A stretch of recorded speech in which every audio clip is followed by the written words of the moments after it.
I've spoken about my Rudest Celebrity before and I'm happy to do it again. I said, hello, Christopher. Christopher, I can't hear you. Christopher, there seems to be a connection problem. Christopher. And then it just went, Christopher has left the call. Oh. The next question, what did George say? But I do Unacceptable. actually know who one of the traitors is.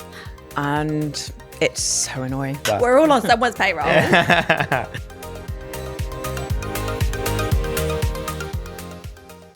Welcome to Showbiz Fix, your destination for the inside scoop on all our celebrity exclusives and the biggest entertainment stories you're loving this week.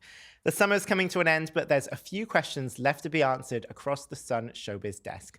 I'm Howell Davis, Associate Bazaar Editor at The Sun, and I'm joined by Clemmy Moody, Assistant Editor. And the tables are turning because I'm also going to be grilling Showbiz Fix Supremo, Deputy TV Editor Felicity Cross.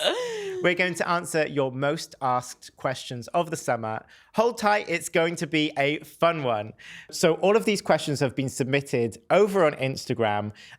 And first off, we're just going to go straight in. Okay, Nepo babies. I feel like there's so much discourse about Nepo babies. Someone's asked, who is the best Nepo baby? This is based purely on the fact that I think that she doesn't necessarily lean on her parents too much and seems to be smashing it. I think Kaya Gerbert's really impressive. She's obviously in the Shards now. So beautiful. Apparently is great. I've not watched it yet. It's on my list. So I'm going to say her, just for a bit of a variety.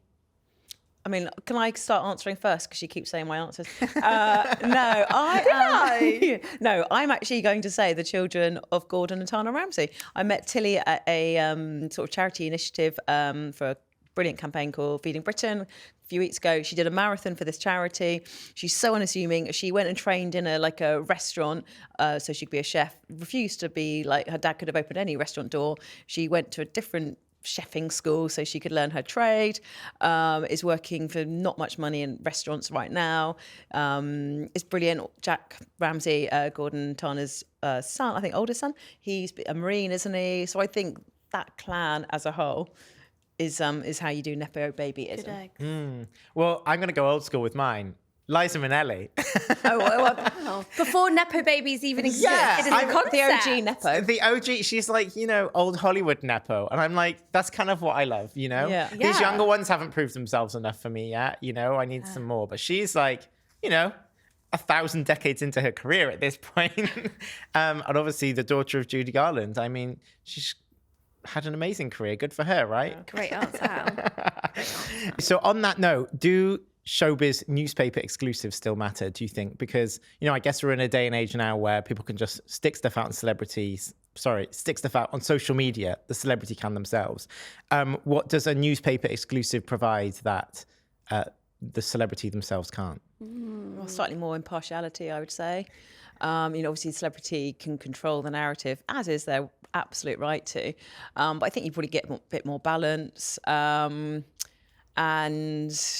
you can't live in a world necessarily where there is just so sort of social media ruling supreme and no one being held to account. And yeah, I think it also gives celebrities a bit of distance, because if you're putting something up, the Notes app apology, or you're then going to see the feedback immediately. Whereas if it's in the newspaper, you don't have to go look for those comments, do you? So maybe that's the true. level of it. I'd love that if I was a celeb, not looking at the comments. Yeah. I guess as well, it's, more eyeballs. You've only got, let's say, 2 million followers on your page. But then if you're announcing a tour or you want to clear up a rumor about yourself, then you're reaching millions more in the newspaper. So there's also that balance of kind of the audience that you're reaching as well, right? Yeah, exactly. And I guess, you're maybe in a bit of an echo chamber if it's stuff on your own social media. Yeah, well, I mean, hopefully you've mostly got your lovers there, not your haters, but... Yeah. Well, yeah, exactly. Also, not speaking for myself. You are also, as you say, introducing people to a new audience that might not necessarily know who Gemma Collins is. Yeah. They're asking for the rudest celebrity you've encountered and your favourite celebrity you've encountered. Oh, okay. I've spoken about my Rudest Celebrity before and I'm happy to do it again. Alan Sugar. I've now reached a point where I've said I will not interview him again because he is so unprofessional, given I'm always there pretty much because he is contracted to promote The Apprentice. I'm a TV journalist. I'm there to talk about his TV show, but he shouts at me. He calls me stupid. He picks up his phone and starts texting during the interview. I just think he's incredibly rude, and I just won't do that again because, yes, I'm there for my job, but I don't have to put myself through that, and that's a hard line. He's fired for Flick. Absolutely, yeah. I mean, he's fired me, essentially, very clearly. But let's position it like that. So over to you, Clemmy. We're going to go back in. Rudest celebrity you've encountered and favourite celebrity you've encountered. Okay, so it was years ago. I was at a different newspaper and I got told to interview Christopher Eccleston. Oh. The PR, and he didn't do many sort of tabloid newspaper interviews at the time. And I'd worked for months to get the PR to do it. And she said, it was all fine. And she said, look, he doesn't love being asked about Doctor Who. Do not ask about Doctor Who, which... Absolutely. I was like, fine. But, he is sort of quite well known for Doctor Who. It was relatively soon after he left. Best known. I was just being polite. Arguably. I know. So he got on the phone for this interview and he was quite prickly, I would say. Like, I could sense he was not warming to me. So I need to work on my chat. But I could sense it wasn't going great. And it was fairly staccato sentences. It was okay. But it was hard work. And then towards the end, I thought, this is a very dry interview. I need to, and I said, look, I know, hello, Christopher, I understand you don't love talking about Doctor Who, but, perhaps there's a happy memory or something, like a really generic platitude. And there was just sort of silence. And I said, hello, Christopher. Christopher, I can't hear you. Christopher, there seems to be a connection problem. Christopher. And then it just went, Christopher has left the call. So I've never had someone walk out or cut off an interview before, but there we go. Ghosted by Doctor Who. I was ghosted by Doctor Who. I quite enjoy that. But my fault, I asked a question. Best, loads of them that I love. Current flavour of the month, Robbie Williams. I was messaging him last night about his dream team, his Sun football dream team. And he's sent me his squad, and he's done a little squad for me to play, and he's going to do all my transfers for me. See, yeah. I think I need one of them. I was going to ask my dad, can you do my Sun dream team for me? Because I have no idea. Yeah, he's done mine for me. When I was watching the World Cup, I was like, okay, I know everything about football now. And like 3 weeks later, I have no idea. Yeah. I've got two pop girl celebrity encounters, which were really pretty rude. I had one, this one I'm not going to name, but one of them was a very, very successful British pop star who has a bit of a reputation for being a bit frosty in interviews, but I'd interviewed her a few times before and it'd been a bit hard. I did this interview with her and it was actually really great. She was on great form and it was fab. At the end of the chat, I said, can we have a quick photo? And I know the she story. put her arm around me for the photo, and as it was being taken, she went, oh, you feel like you need a good meal. And I just thought... that sort of shows certain colours, doesn't it? But I'm not going to name that person because I'm probably going to interview them a lot more. But the one I will name, BB Rexa, I have got beef with BB. A few years ago now, it was in lockdown actually, it was in 2020. She had an album that she was releasing. And they said, will you do an interview with her? And I said, yeah, sure. Like, love her. She's great. Anyway, so I had to pre-approve my questions with the PR before, so half the questions got crossed off the list. Then I had to come on a Zoom link. It was like 8 p.m. or something because of the time difference. She was in LA.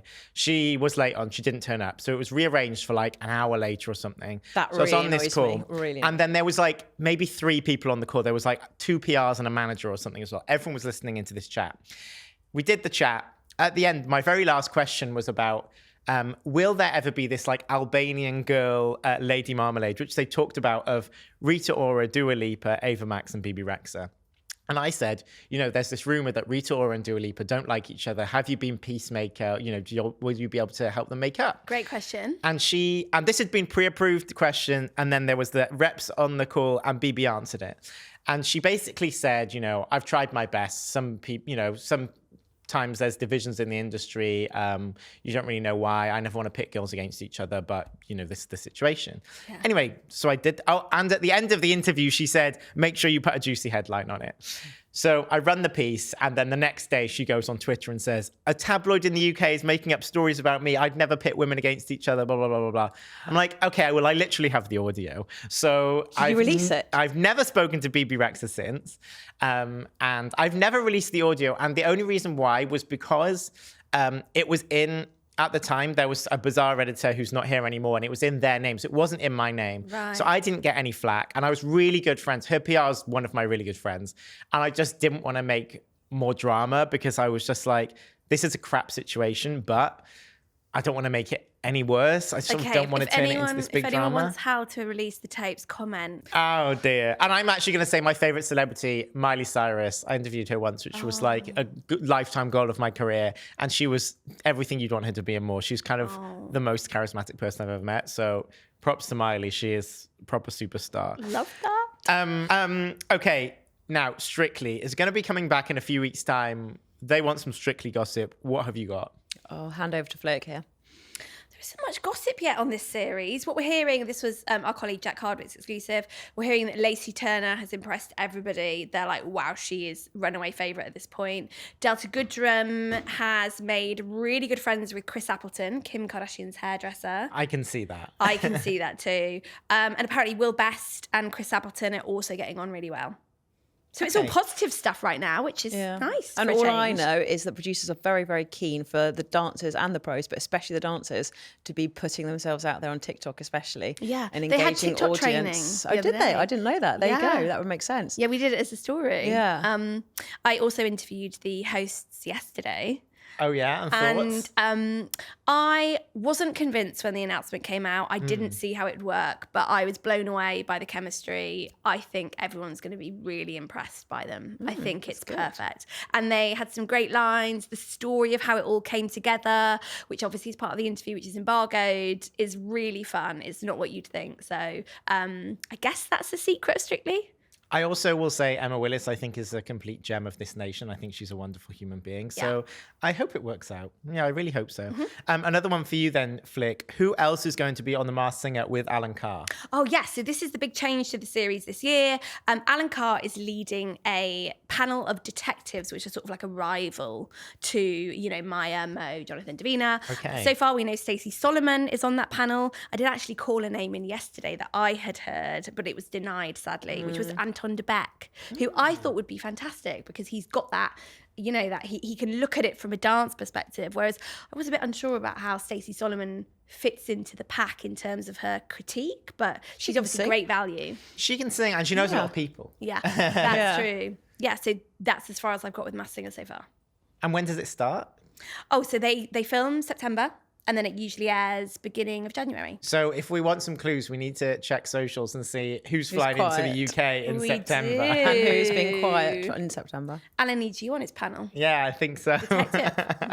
And lastly, Clemmy, best X Factor lore. Oh, I mean, X Factor. Now we're talking my day. I used to go down there every Saturday night. And I think the X Factor One Direction 2012 years were the best. That was peak year. And in fact, this, I think, was the story, X Factor lore. Do you remember Tesco Mary Byrne? Oh, Yeah. amazing. Yeah, icon. So every year I'd go down Saturday night. One of the judges, Louis or Simon or Cheryl or whatever, would invite me backstage, have some champagne. Champagne seems to be a recurring theme in my chat. And Louis especially was really chatty and would give some gossip, give a story invariably, and that was just part of what happened. And then one night Tesco Mary Byrne came in, and she was claiming all sorts. She was insisting it was a X Factor fix. Anyway, so I wrote the story. It was front page, and then at 1 a.m, I get a call as I'm in my taxi home, and darling Clemmy, it's Simon. And I thought, and he said, now, you know we're good friends, but this has crossed a line. I feel like you've betrayed me. I don't know why you've done this. It's complete madness. It's absolute nonsense. The show is not a fix. This is typical Louis, conjuring up this wild story for headlines. I'm so disappointed you've fallen for it type thing. You're blacklisted from every X Factor. We are no longer friends type thing. I was awful. I was like, ugh. And within about 2 weeks, I was down Fountain Studios at Wembley. Hi, Simon. And all was forgiven because he is a brilliant, brilliant man. And he got it was just publicity for the show. And, nothing worse. to paraphrase Oscar Wilde, they're not being written about. So yeah, we were all friends. It was all sort of forgotten about, and I was allowed back down. I feel like there isn't a vote without a fix these days. They Yeah. are one and the same. Yeah. You kind of want it a little bit, it's like Eurovision. Everyone says that that's fixed. Yeah, it's everything. There's always a fix. Yeah, of course there is. It's part of the fun, isn't it? It's part of the fun. Showbiz fix. Bit of corruption. What's Yeah. wrong with Where that? is Tesco Mary Byrne? I don't know. Let's find her. She should be doing something. If she's not, Let's get her on. hopefully she's like at least doing like some theatre in Ireland. You know? Yeah, nice. Get her on Celebrity Big Brother or something. Nice. That'd be great. Imagine if they did Celebrity Big Brother, but only former X Factor stars. I'd love that. Stunning. Stunning. Kind of all the people you want in there, isn't Yeah. it? Okay, we're going to go on to Love Island now because we have had a lot of questions to Are our. these questions for Clemmy or? So we've had a lot of questions for our Flick My Cross. favourite show. All about Love Island. Obviously, Okay. everyone knows that you know about it, so we're going to be grilling you now. Who is on your All Stars wish list? Oh, okay. So All Stars is definitely coming back in January. And we know there's some people who are probably definitely going to be on there, including those that were on in holding for last year. This year?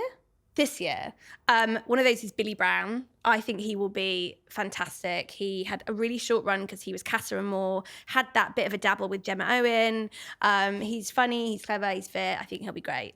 Not on the payroll. Other people that I love that would like to see back is Danica. Those dance skills just need to be back at the Heart Rate Challenge. Megan Barton Hanson has been on every single franchise, the games and everything, but she's not been on our All Stars. I should have checked if these people were single before I did this, but plenty of time before January. Terry Walsh, I don't know if you remember Terry. Terry was the one who had sex on top of the covers, and it was a huge scandal. Oh gosh, okay. I think he'd be great value, and a time gone by from Love Island. Alex Beatty, he was went to the final with Montana Brown. Someone else who was really fit and didn't get a very long run. Jack Fowler, a fan favourite. Everyone's desperate for him to go back on. And then I also really enjoyed Rosie Williams, who was a lawyer and acted in every other way than legally professionally. Don't know if she's single. She's probably married with babies, but I'd love to see her back as well. The next question, what did George say? Oh yeah, what did George say? I will be asked this question on my deathbed. Our stance is that we don't repeat offensive slurs. So I won't. And so this is referencing what George, who was in the most recent series of Yeah. Love Island, said to have him removed from the villa. Yeah, I think when you say offensive slurs, there's such a degree of what one would. Is this as offensive as it gets, in your opinion? So the one thing that I have added, because I think it's fair to him to say so, is it's not racial. It isn't a racist slur, because I think it's fair to clear that up. Yeah. But for now, I think until he talks about himself, I'd love to have him back here to talk about it. It's our policy that we don't repeat that ourselves. On that note, why have you got it in for Whitney, Flick? Why have you got it in for her? Oh my God. So I think this is just because I've reported on a story and I had one side of the situation, but not Whitney's side, because her rep hadn't engaged in it. So it looked like I had it in for Whitney, but I think Whitney's one of the best Islanders we've ever had. Like all of the phrases on Love Island that people love, like charge it and it's giving, are from Whitney. She's one of, she's in my pop girly ranking for Love Island. So definitely don't have it in for Whitney. Have you got a pop girly top 3 Love Islanders? We'll come back to that. Okay. Let me think. I need to give it thought. I'll give you a bit of time to think. Yeah.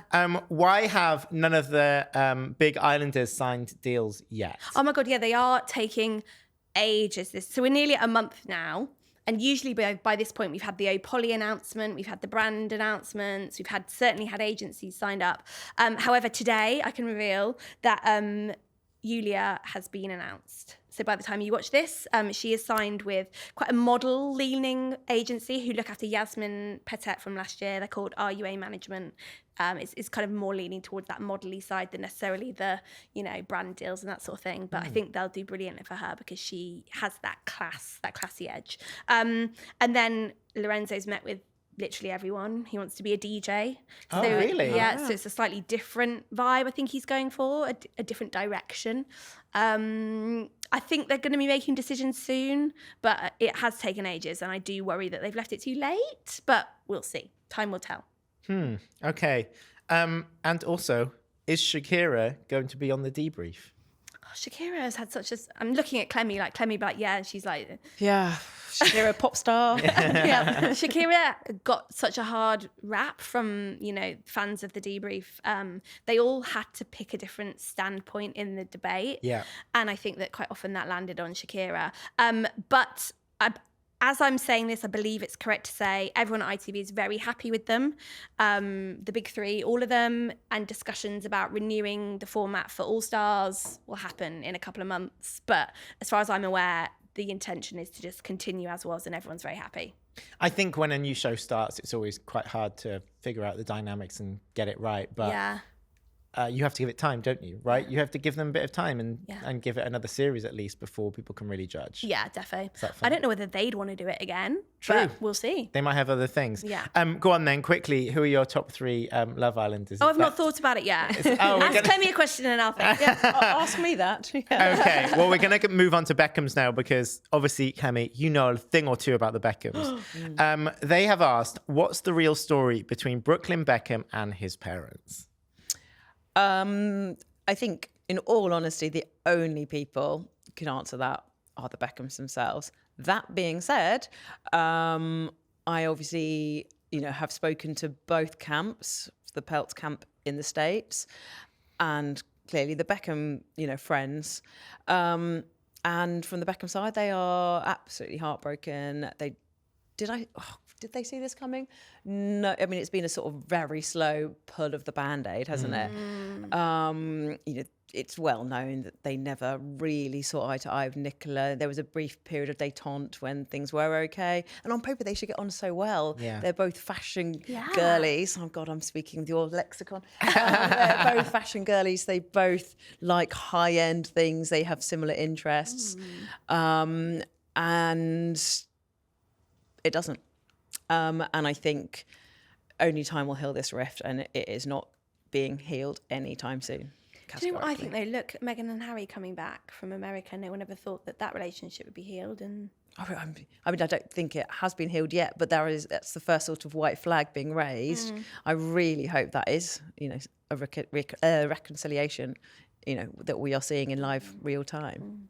I mean, we do know that Charles met with Harry, so that is something, because at the moment there's no sign of Brooklyn meeting up with his parents. And the problem is, of course, he lives 3,500 miles away, and he's issued his parents the cease and desist. So how can they contact him? They've holidayed this summer in the south of France, and they were about 85 kilometres away from one another.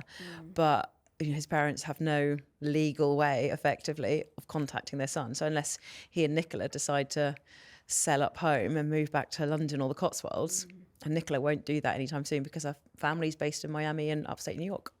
there's no chance of a Towie-style bump-in, is there? I don't know what that means. No, I'm sure there's They're not bumping into each other in the supermarket, Right, are is that they? what that means? They're not going to see each other in Sugar Hut or... No, they're not going to see each other in Sugar Hut. No. Carol, what are you doing here? Exactly that, Hal. On this note, I'm actually going to talk about Cruz Beckham because someone's asked, is Cruz Beckham's music actually any good? Oh, yeah, I want to know the answer to this. And I can tell you, his EP is out tomorrow. And I listened to it this week. It's really good. Is it? I was not expecting it. Look, I was a skeptic. I've got to be honest. But to be fair, look, he has been, his music career got announced like 6 years ago or something. It was ages ago now that it got announced that he'd signed a management deal. Wasn't he signed to TAP, the same as Ellie? Yeah. So Ellie it was Hedman, announced. Ellie Goulding and... Yeah, exactly. So he signed to this big management company, TAP. And then it was years and years, because I think at the time it sounded like he was going to do pop music. I know Victoria Beckham was really involved. I've spoken to people who were involved in his career at that point. And they said Victoria was in every meeting talking about his career. And then I think, he spent so much time working on the music, and he was so young when he signed the deal originally, that I think he realized he needed to sort of do it himself. And I think she's now not really involved. Yeah. And he is really just doing it himself. And the music's really good. It's Best single from the new album? Well, the most interesting one is this song called The Loneliest Boy, which is very clearly about Brooklyn Beckham. Oh. And is he saying Brooklyn's the loneliest boy? Yes, he's basically saying that, and there's lyrics in there referencing Victoria's upset. It's quite pointed, but then there's another song sort of about like the music industry and how that's tricky. But it's really good. It's very like Britpop-esque. And what I really did like, so it's 6 songs long, and one of the songs is called Wannabe. Right. Oh, wow. And so when it was announced, everyone thought, okay, so he's going to do a cover of Wannabe by the Spice Girls, which is obviously the Spice Girls' debut single. And this is his debut EP. But what's quite interesting is kind of a nice twist on it. It's nothing to do with the original Wannabe. It's actually, the lyrics are actually, I want to be John Lennon. Oh, wow. And then there's lyrics sort of referencing Bowie and Jagger and all these people. And so it's actually, I think, kind of a sweet reference to his mum, but also being like, I'm going down a completely different path. It's pretty clever, isn't it? Yeah, it's clever. Yeah. And I think it's actually very sweet. It's like a knowing nod to the fact, like, yes, I know who my parents are, but I'm really doing my own thing. Everyone's saying he is the funniest man on the internet. And he is. Yeah, because like he doesn't give a toss. There was a meme, there was an Instagram post that went viral this week, which was someone saying, you know, how can such an attractive couple have such ugly kids? And Cruz Beckham just like commented this meme of this like shocked face. And it was like, I'm glad that he can laugh about it because also he's not ugly. You know what I mean? No. But he is also very funny. And do you remember those photos of him on the yacht before with him and his girlfriend getting quite frisky? And I was like, he seems fun. You know, he seems like a good guy. I mean, his face card is obviously great as well, but he definitely gets his humour from his mum. His mum is, I interviewed her in November, like there was loads of stuff they said, let's not put in the piece. Not, well, in a slightly controlling way, but I was like, oh, please let me put them in because she's so witty and so quick. But yeah, she's brilliant. So Cruz has clearly inherited that. I think so. And he also just seems, which is, I think, quite hard to be, he seems quite laid back about it all at the moment, you know, which I think would be hard to do when you feel like you've got all these people judging you and expecting you to be a certain way. Yeah. So look, hats off to him. I think the music's really good. And I'm not really like a rocky kind of indie person, but I actually think I will listen to this music personally. So I'm like, okay, well, that's as much of a glowing endorsement as I can give, you know? Wow. You're on the payroll. I actually not. Really, I wish I was on the Beckham payroll. But... We're all on someone's payroll. Another one of your specialist subjects, Clemmy, that people have been sending questions in. Katie Price. Right. This has been something that's rolled and rolled on. Is Katie Price actually going to get a divorce from Lee Andrews? I mean, I'm not going to be her mouthpiece. And no, I'm not in on this either. I strongly suspect she will. Obviously, she's not seen him for the past 8 weeks. He's been holed up in Dubai's notorious Alawir prison. I mean, what is there to see in this man? Why would you stay with him? The publicity, she's got the publicity now. Any publicity from this point thereon is only going to be negative. And she's just had a hugely successful 4-part documentary. She absolutely needs to be with her kids, wants to be with her kids, and that's where her focus should be, in my opinion. And she should bin this man faster than you can say Alawir prison. So he's still in Alawir prison, right? He is still there. And is there any sign of him getting out anytime soon? Yeah, I understand. There was a podcast recently between Alana Percival, his ex, who's made some awful allegations against Lee, which of course he denies everything. Who do I believe? I believe the woman. I believe Alana. I believe all the women that have spoken up. Obviously, he conned me, so I've seen it firsthand how this man works. And this podcast with an account called Chaos Corner, which is a secret anonymous account. They've claimed there's a new allegation leveled against him. So it looks like he's needing to pay up to get out for that. So, you know, I can't see him getting anytime soon. That being said, it's a different system out there, so who knows? What I can reveal on a Showbiz Fix exclusive is that. Well, I don't know how excited you should get. No, I love that. I just like anyone say it's a Showbiz Fix exclusive. Maybe this is telling, as per your previous question. So previously on her WhatsApp profile picture, Katie had a photo of her and Lee kind of smooching or, you know, like really cuddled up as her main profile picture image. Last week, I WhatsApped her and I noticed Lee has gone. It's now Harvey and her kids, which it should be. Surest sign yet that the divorce is coming. And the ring has been off. Well, I mean, once the ring's off... I mean, it is a rock, though. I wouldn't go around with that one in London, especially. It's not turning her finger green yet, then. No. She had it authenticated, remember? Oh, yeah. I paid £1,000 towards that ring. Once the rock's off and the WhatsApp pictures changed, I mean, the surest signs of a breakup. Case closed. Exactly. There we go. And someone else said, you know, it's so obvious the Lee Andrews stories was a big publicity scam and you were in on it. What do you say? Oh, wow, that's aggressive. I am not in on it because I don't even know where to go with this. I'm not in on this. I did not see it coming. I did not. I mean, I've now got a travel ban to Dubai. Why would I put that on myself? Have you actually? It's my New Year's Eve plans gone now. I have to relocate to my holiday. Yeah, I think so.